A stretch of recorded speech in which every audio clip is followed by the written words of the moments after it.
বন্ধুরা দেখো আজকে তোমাদের সাথে মিনি ব্লগ শেয়ার করছি রান্না কি করেছি। দেখো টাকফোটা গরম, তার আগে অনেক আগে রান্না করে নিই, এদিকে পুরো রোদ্রু চলে আসে তার জন্য।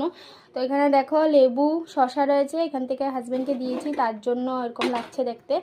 আর এদিকে দেখো করেছি হলো এই যে আলু ভাজা আর একটু করে শুটকির চাটনি দিয়েছে আমার বড় যা। আর এদিকে ভাত, তো হাজব্যান্ডকে এই মাত্রই ভাত দিলাম তার জন্য আর কি এরকম হয়ে আছে। আর তারপরে করেছি হলো এই যে কালকের ডাল রয়েছে।